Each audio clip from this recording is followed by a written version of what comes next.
सत्सङ्गत्वे निस्सङ्गत्वं निस्सङ्गत्वे निर्मोहत्वं निर्मोहत्वे निश्चलतत्वं निश्चलतत्वे जीवन्मुक्तिः पुनरपि जननं पुनरपि मरणं पुनरपि जननी जठरे शयनम् इह संसारे बहुदुस्तारे कृपया पारे पाहि मुरारे। प्रत्येक वेद के अपने शांति पाठ हैं। मांडुक्य उपनिषद अथर्व वेद में है। अथर्व वेद का शांति पाठ है भद्रम कर्णेभिः शृणुयाम देवा।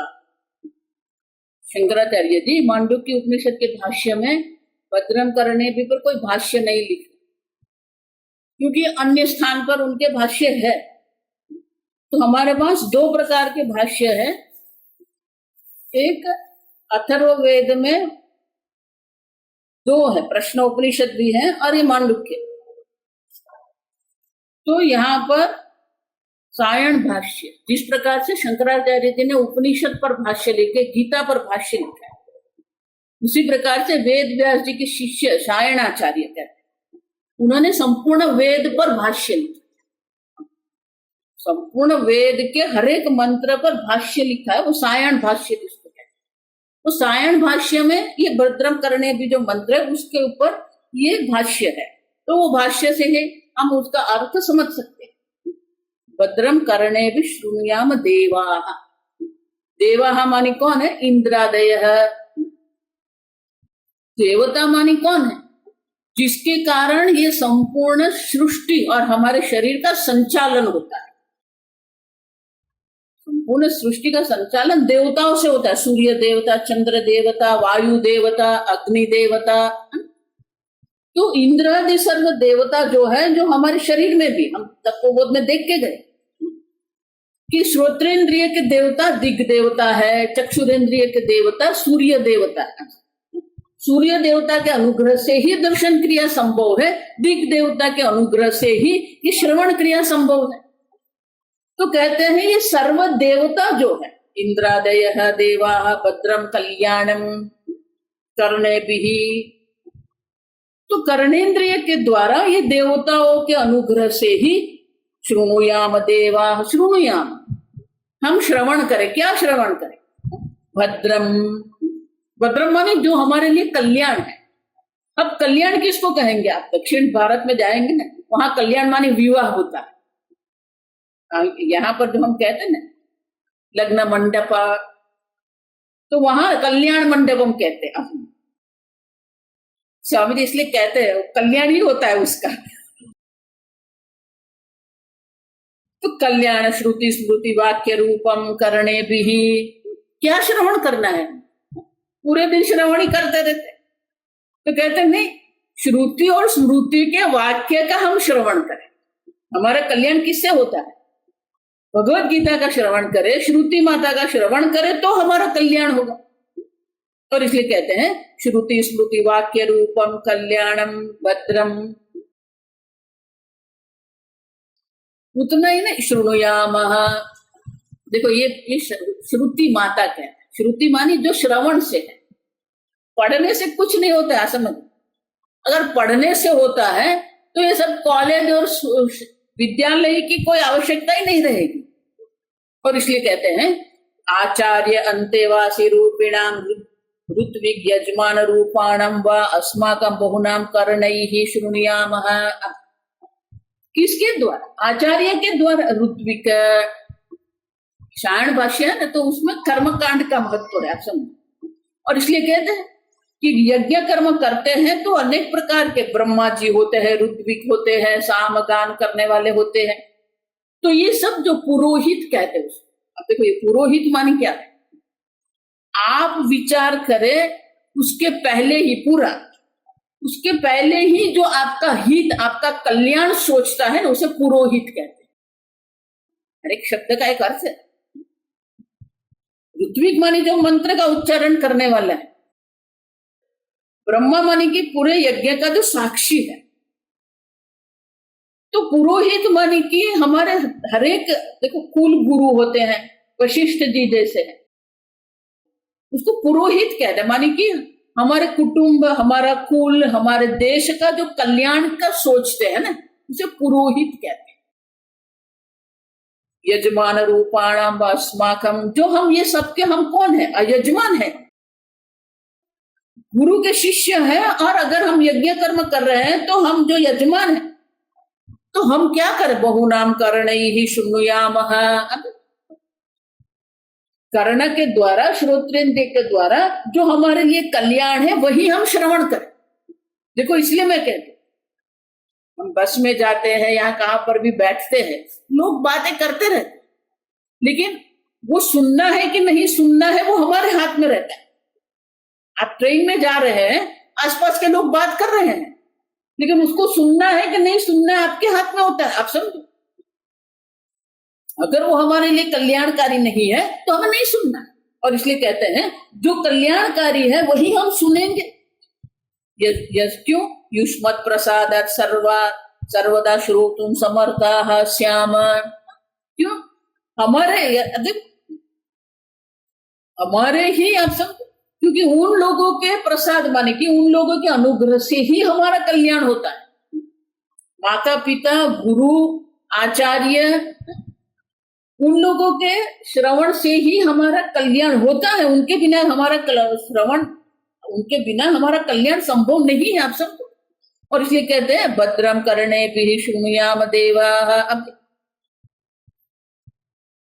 भद्रम पश्ये अक्षभिर्यजत्राः श्रुत्वा च यजत्राः यागक्षमाः वयं भद्रम कल्याणम। श्रवण ही करना नहीं है, श्रवण करके उनको हमारे जीवन में हमें उनको लाना है, आप उनका अनुष्ठान भी करना है। कर्म करेंगे तो कर्म पहले क्या है वो जान लेंगे, फिर उसका क्या करना पड़ेगा? अनुष्ठान करना पड़ेगा। अब और इसलिए कहते हैं भद्रम कल्याणम यज्ञादिकम कर्म अक्षभिः साक्षात् पश्येम। जो हमारे लिए कल्याण है वही हम देखेंगे। जगत में बहुत सारा कुछ है, लेकिन क्या देखना है वो भी हमें निर्णय करना है। जो हमारे लिए कल्याणकारी है वही हम दर्शन करेंगे, और कुछ दर्शन करने की आवश्यकता नहीं है। अब देखो, यज्ञ दर्शन भी एक बहुत बड़ी बात होती है। कहीं पर यज्ञ हो रहा है, प्राण प्रतिष्ठा हो रही, वो यज्ञ के दर्शन करना ही कल्याणकारी है। वो मंत्र का श्रवण करना ही कल्याणकारी है। अभी कुछ हो नहीं रहा। पहले तो यज्ञ कर्म करते तो यज्ञशाला बनाते, फिर वो यज्ञशाला का भी हम क्या करते? परिक्रमा करते, प्रदक्षिणा करते। तो बहुत बड़ा कल्याण है ये, क्योंकि यज्ञ वही विष्णु हो, ये साक्षात विष्णु भगवान है। यज्ञ माने विष्णु भगवान, साक्षात विष्णु भगवान ही यज्ञ स्वरूप है। और वो भगवान के हम क्या करते थे? प्रदक्षिणा करेंगे, दर्शन करेंगे, और उसी से हमारा कल्याण होता है। तो हमें क्या देखना है, क्या दर्शन करना है? जो हमारे लिए कल्याणकारी है वो दर्शन हम करें। लेकिन ये सब करने के लिए देखो, ये चक्षु और कर्ण दो उपलक्षण है। माने कि कौन सा भोजन हम ग्रहण करेंगे। छंदोग्य उपनिषद में कहते हैं आहार शुद्ध सत्व शुद्धि ही। 5 कर्म, 5 ज्ञानेंद्रियों के द्वारा जिसको हम ग्रहण कहते हैं, उसे ग्रहण करते हैं, उसे आहार कहते हैं। आक्रियन्ते इंद्रियैः इति आहार। हमारे लिए आहार मानी भोजन ही है, आप समझते। आहार मानी क्या? इंद्रियों के द्वारा आप क्या ग्रहण करते हैं। और इसलिए उपनिषद में कहते हैं आहार शुद्धे सत्व शुद्धि ही। 5 विषय अगर आप पवित्र विषय ग्रहण करते हैं तो आपका मन भी शुद्ध हो जाएगा। सत्व शुद्धि, मन शुद्ध हो जाएगा तो हमारा निश्चय भी दृढ़ हो जाएगा। और निश्चय दृढ़ हो जाएगा, स्मृति ध्रुवा स्मृति ही, तो फिर हमें ध्रुवा स्मृति ही सब हमारे मन में ठीक से बैठेगा। स्मृति ही हमारी समस्या है, आप समझ। सुनते बहुत कुछ है, देखते भी बहुत कुछ है, पढ़ते भी बहुत कुछ है, लेकिन याद कितना रहता है? तो ध्रुवा स्मृति ही मानी क्या है? जो हम श्रवण कर रहे हैं, जो हम दर्शन कर रहे हैं, सब हमारे मन में रहे। स्वामी जी इसलिए कहते हैं स्मृति माने रिटेंशन, शुड बी रिटेन इन अवर बुद्धि। रिटेंशन क्या है? बुद्धि में दो बात होती है, पहले हमारी बुद्धि में वो रहना चाहिए, रिटेंशन क्या है? वो रिटेन हो गया, रहा, फिर क्या है? रिकलेक्शन, उसको याद करना है। ध्रुवा स्मृति माने क्या है? हम वो उसको धारण कर सकते हैं, धारण करके योग्य समय पर वो हमारे मन में आना चाहिए। कई बार ऐसा होता है कि बहुत कुछ हमारे मन में पड़ा हुआ है लेकिन याद नहीं आएगा। कोई बोलेगा तो हमारे मन में तुरंत आ जाए, हाँ हाँ ये जानता हूं मैं। अब मानी आपके मन में पड़ा हुआ है, आपके बुद्धि में वो धारण किया हुआ है, लेकिन आपका रिकलेक्शन नहीं होता। तो ध्रुवा स्मृति मानी दोनों है, रिटेंशन और रिकलेक्शन। बुद्धि में धारण भी करना है और योग्य समय पर उनके याद स्मृति भी होना है। और इसलिए कहते हैं कि ये सब है 5 प्रकार के विषय जो कल्याणकारी हम ग्रहण करते हैं, धारण भी करते हैं, लेकिन उनके द्वारा क्या होना चाहिए आप समझो। स्थिरयंगैः स्तुष्टुवागुंसस्तनूभिः, जब तक हमारे आहार शुद्ध नहीं होगा। देखो कठोपनिषद में शंकर यमराजा कहते हैं कि ये ब्रह्म ज्ञान किसको होता है? सदा शुचि ही आते।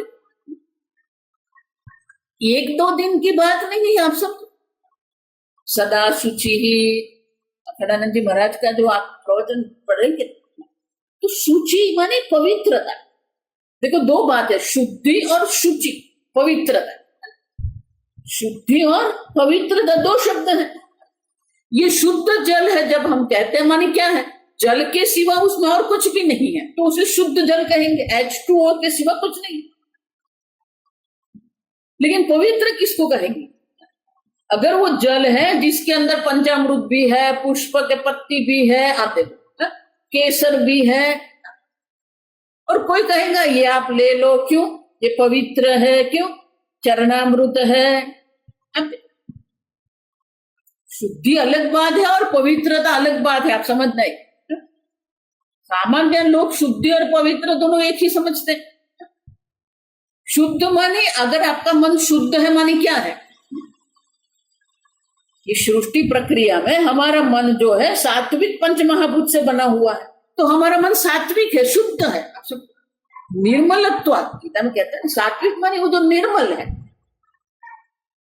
जहां राग द्वेष काम क्रोध का कोई विकार नहीं, निर्विकारी मन जो है वो शुद्ध मन है। पवित्र कौन सा है? किसी भी वस्तु को हम पवित्र कब कहेंगे? जब तक वो वस्तु ईश्वर के साथ जुड़ती नहीं है। आप समझो, गंगा पवित्र क्यों है? कल गंगा दशहरा था, आप देखो गंगा का अवतरण कल हुआ था। स्वर्ग लोक से पृथ्वी लोक पर गंगा मां आई, तो गंगा को हम पवित्र कहते। क्यों कहते हैं? क्योंकि गंगा जो है वो भगवान का चरणामृत है। ब्रह्मा जी ने जो भगवान के पाद प्रक्षालन किया था और वही गंगा नदी बन गया है। देखो इसलिए एक गंगा स्नान भी करना है। सीधे ऐसे गंगा में पैर हम नहीं रख सकते, क्यों? चरणामृत है, चरणामृत में हम पैर नहीं रख सकते, पाप लगता है। अब लोग ऐसे सीधे ही चले जाते। पाद स्पर्श क्षमस्व, पहले वो गंगा माँ का जल का प्रोक्षण करेंगे और गंगा माँ को प्रार्थना करेंगे कि मैं आपके अंदर मेरा पैर रखता हूं, क्षमस्व, मुझे क्षमा करना। अब क्यों? क्योंकि वो पवित्र है, चरणामृत है। तो जो वस्तु ईश्वर के साथ जुड़ती है उसे हम पवित्र कहते हैं। तो वहां कहते हैं सदा शुचि ही माने पवित्र। हमारा शरीर शुद्ध होना चाहिए, हमारा शरीर पवित्र होना चाहिए। हमारा शरीर, हमारी इंद्रिया, हमारा मन माने हमारी भावना, आप देखो हमारी जो भावना है वो भी शुद्ध होनी चाहिए, वो भी पवित्र होनी चाहिए। बुद्धि, हमारे विचार, हमारा विवेक, हमारी प्रज्ञा, हमारी स्मृति, देखो कि बुद्धि में ये सब आ जाता है। प्रज्ञा कहते हैं, मेधा कहते हैं, विवेक कहते हैं, विचार कहते हैं। अब देखो, तो हमारे विवेक भी क्या होना चाहिए, हमारे विचार क्या होना चाहिए, पवित्र होना चाहिए।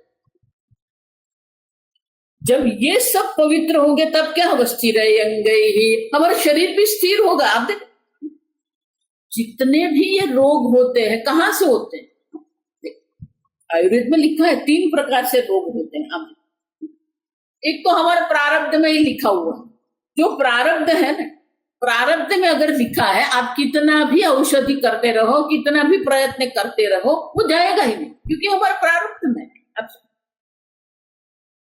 दूसरा जो है वो हमारे कफ पित्त वात जो है, उसमें क्या होता है, विषमता आ जाती है, इम्बैलेंस होता है। तो विषमता के कारण भी ये रोग होते हैं। तीसरा कारण है, बहुत बढ़िया है, तीसरा कारण है हमारी जीवन शैली। भगवान गीता में इसलिए कहते हैं, ध्यान कौन करेगा, युक्ताहार विहारस्य। हमारी जीवन शैली क्या, अगर हमारी जीवन शैली योग्य नहीं है तो भी क्या हो जाएगा, हमारा शरीर जो है वो ठीक स्थिर नहीं रहेगा। आप समझे, तो रोग होने वाले ही। पहले तो हम क्या कहते थे, जल्दी सो जाइए और जल्दी उठिए। अभी तो क्या है, रात को 12 बजे दिन होता है।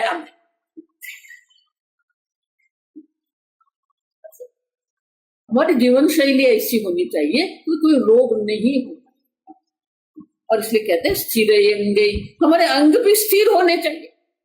शास्त्र श्रवण करना है, ध्यान करना है, भक्ति करनी है, पूजा करनी है, तो क्या करना पड़ेगा, हमारा शरीर भी स्थिर है। तो भगवान को हम प्रार्थना करते हैं कि हमारा शरीर भी क्या रहे, स्थिर रहे, स्वस्थ रहे।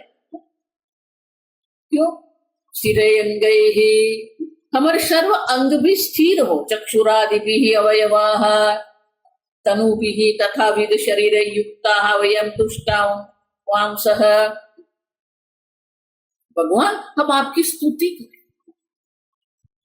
आजकल जो ये सब चल रहा है ना योग का, तो ये स्वास्थ्य केंद्रित योग बन गया है। अब समझो ठीक से, ये करेंगे तो ये हो जाएगा, ये आसन करेंगे, ये प्राणायाम करेंगे, आप समझो।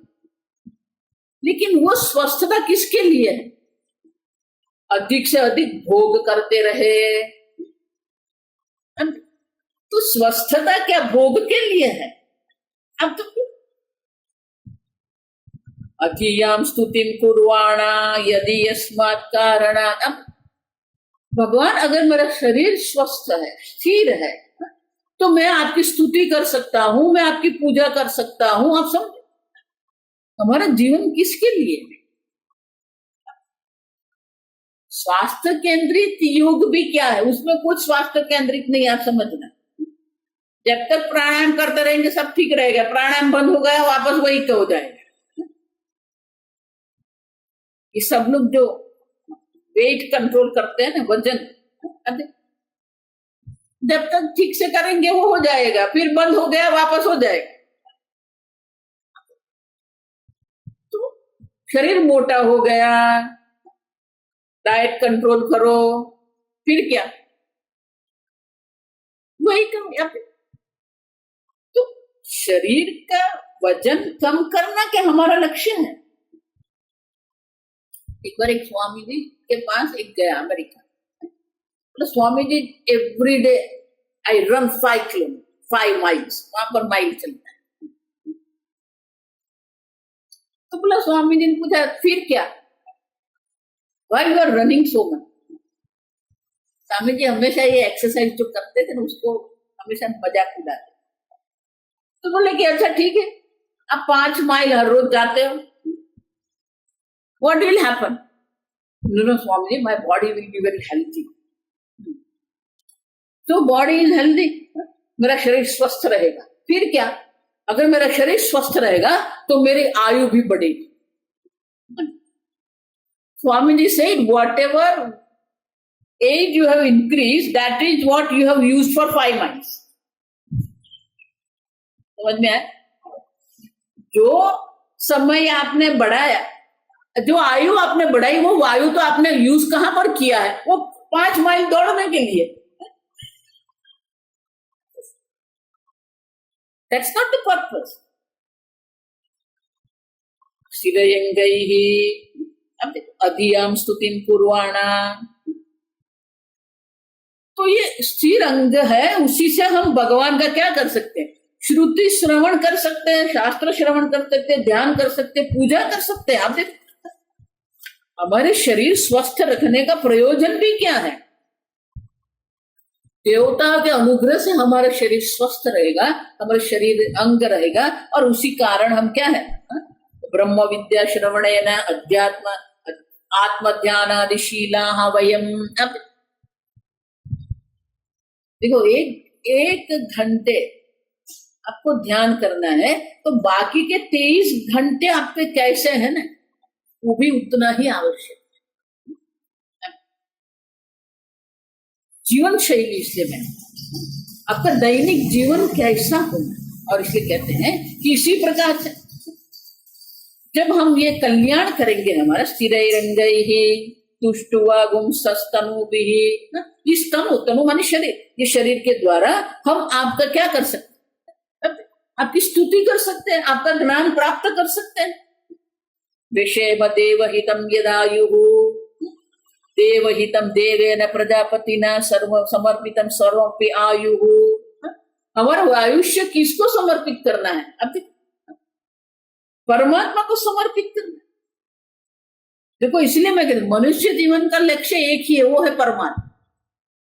बाकी जो लक्ष्य जो है वो गौण है। आप समझो, ईश्वर ही हमारे जीवन का लक्ष्य है, और इसलिए ईश्वर की प्राप्ति ही हमारे जीवन का। तो पर देवेना प्रजापति, आप देखो, स्वस्ति न इंद्रो वृद्धश्रवाः, वृद्धश्रवा माने कि इंद्र जो है उसको वृद्धश्रवा कहते हैं। वृद्धश्रवा माने क्या? इंद्र जो है वो इंद्र का आयुष्य जो है, समझो, वृद्ध माने आयुष्य की दृष्टि से। क्यों? क्योंकि जब तक ये सृष्टि रहेगी तब तक ही इंद्र रहेगा। हम देख के गए आगे, एक बार एक जीव को इंद्र पद प्राप्त हो गया कल्प के आरंभ में, जब तक ये कल्प रहेगा, कल्पांतर तक क्या रहेगा? वो इंद्र रहेगा। उतना ही नहीं, वो इंद्र जो है उनके अनुग्रह से ही, आप समझो, और वो इंद्र वृद्ध श्रवा है माने क्या? दूसरा तो बहुकीर्ति ही, उनका यश संपूर्ण तीनों लोक में जिसका यश है वो इंद्र जो है। अस्माकम स्वस्ति, वो इंद्र हमारा कल्याण करे। स्वस्ति माने कल्याण, लेकिन कल्याण कैसे कर सकता है? अब देख, तो कल्याण करने के लिए क्या चाहिए? परिपूर्ण ब्रह्मानंदम दधातु। ये छोटे मोटे आनंद नहीं, विषय आनंद है, विषय का भी एक आनंद है, धन का भी एक आनंद है, अभ्यास का भी आनंद है, संबंध का भी आनंद है। लेकिन यहां जो आनंद है वो क्या? ब्रह्मानंद है, पूर्ण आनंद। जिसको हमारा शरीर स्वस्थ होगा, हमारा इंद्रिय स्वस्थ है, तो ये सब हम कर सकते हैं। और इसलिए कहते हैं, हे इंद्र, इंद्र देवपति ही अस्माकं स्वस्ति परिपूर्णानंद ब्रह्मानंदम दधातु। स्वस्ति न इंद्र वृद्धश्रवाः, स्वस्ति न पूषा। पूषा माने सूर्य नारायण। सूर्य नारायण भी हमारा कल्याण करे। हर एक देवता की एक विशेषता है। भास्करात् आरोग्यम इच्छेद, आपको अगर स्वस्थता चाहिए, भास्करात्, सूर्य नारायण से ही हमारी स्वस्थता है। शास्त्र में कहते हैं, प्रातः काल जब सूर्योदय होता है ना, आप आधा घंटा, मुहूर्त कहते हैं, आधा मुहूर्त आप सूर्य नारायण के सामने बैठ गए, वो सूर्य की किरण आपके कल्याण कर सकता है। अब भास्करात् आरोग्यम इच्छेत धनम इच्छेत लक्ष्मीपति ही आते। धन की इच्छा है तो किसको पकड़ना पड़े? लक्ष्मीपति ही नारायण है।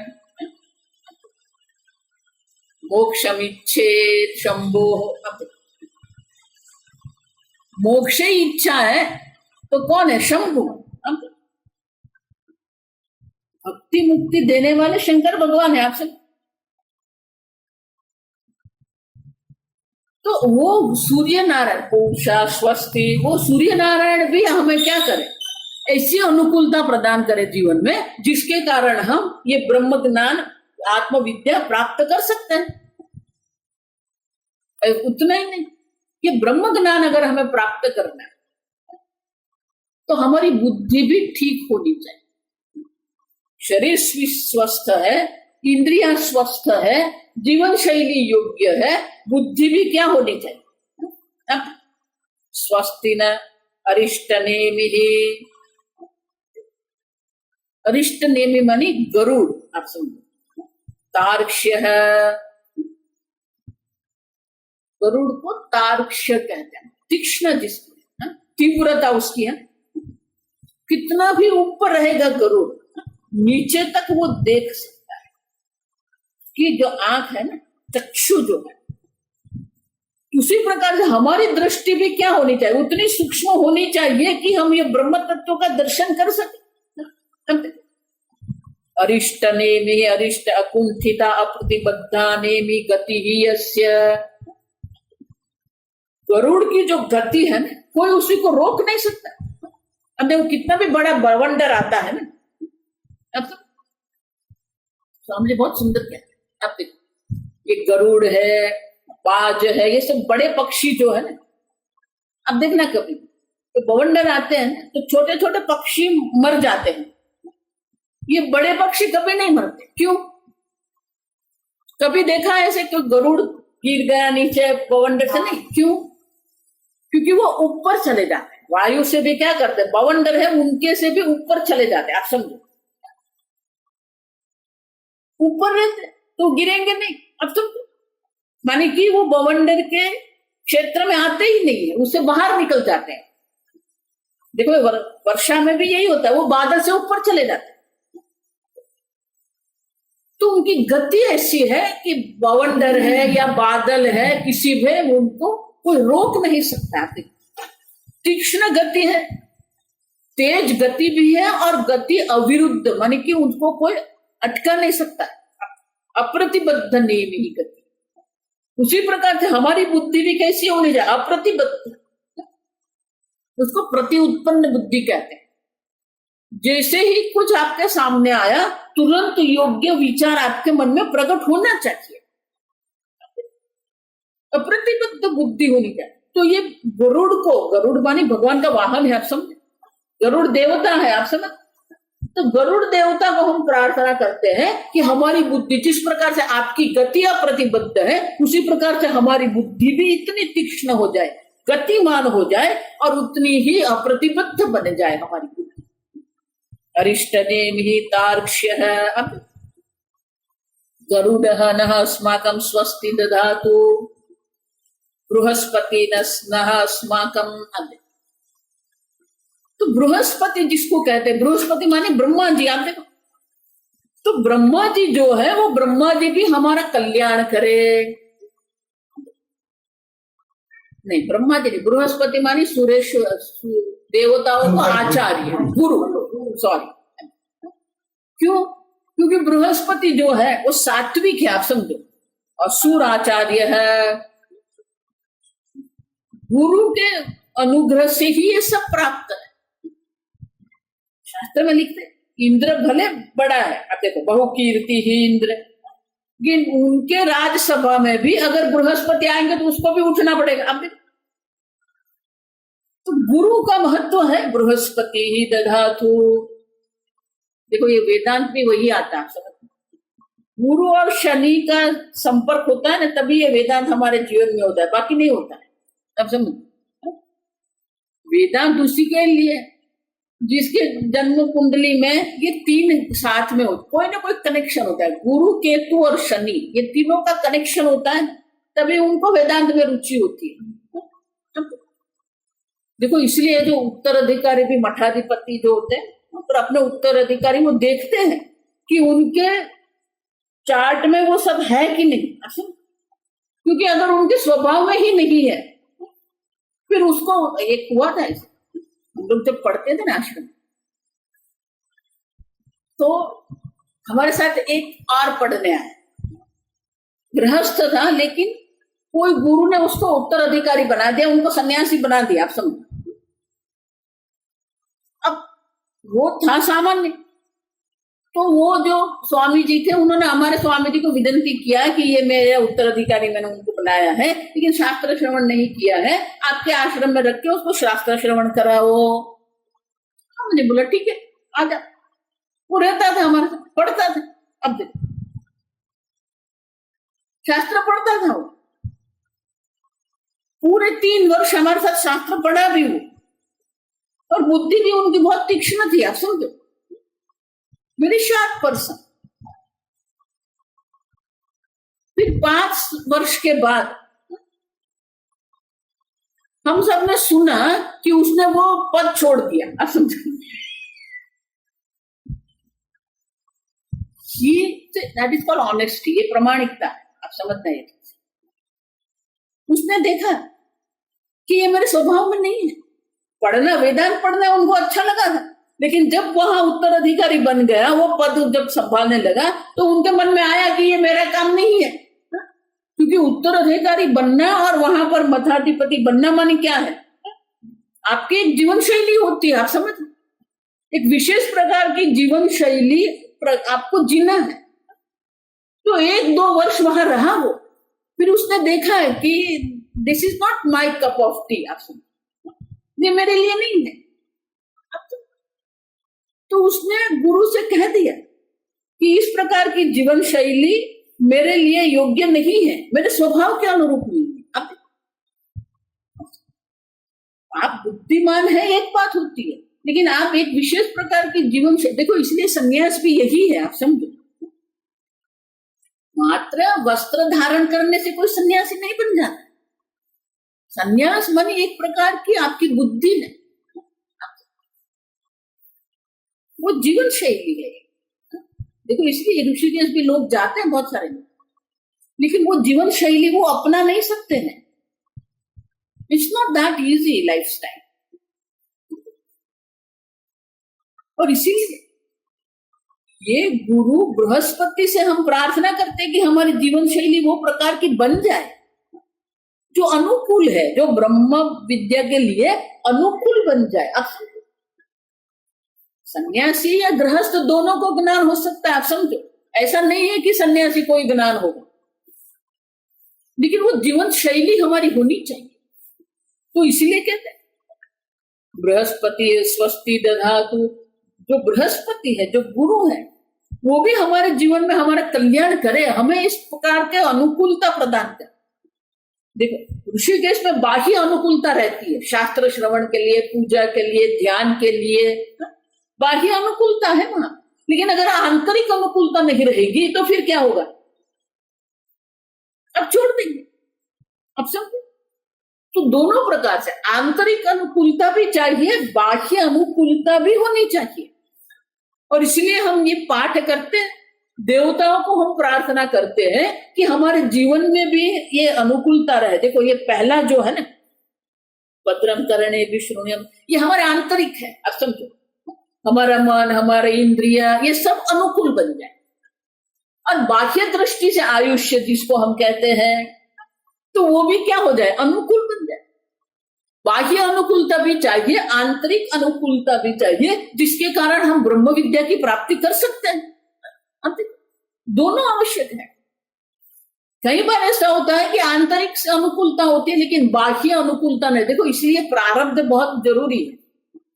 प्रारब्ध क्यों आवश्यक है हमारे लिए, कि अगर आंतरिक रूप से उनको ब्रह्म विद्या की अपेक्षा है, लेकिन बाह्य दृष्टि से क्या होता है, प्रारब्ध ऐसा बन जाता है, पत्नी ऐसी मिल जाती है, या माता पिता ऐसे होते हैं, पुत्र ऐसे होता है, या तो व्यवसाय ऐसा बन जाता है कि उनके लिए अनुकूलता रहती नहीं।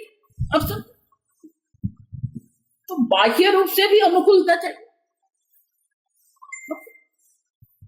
कई लोग ऐसा होता है, ये वेदांत में आते तो वेदांत में आ जाते हैं, पति को रस रहता है लेकिन पत्नी को नहीं रहता, या तो पत्नी को ये वेदांत में रस है लेकिन पति को नहीं है, तो फिर क्या हो जाएगा?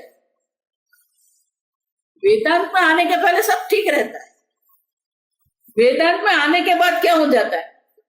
वही पत्नी या पति है वह पुत्र, वो क्या हो जाता है? प्रतिकूल बन जाते हैं। आप कई बार ऐसा होता है। तो भगवान को प्रार्थना करते हैं कि ये सब अनुकूलता हमें प्राप्त हो जाए। भद्रम माने ये कल्याण प्राप्त करना है, तो ये सब प्रकार की अनुकूलता भी हमें प्राप्त हो जाए, और वो होगा तभी हमारे लिए ब्रह्म विद्या का प्राप्त। देखो ये शांति पाठ है, समझ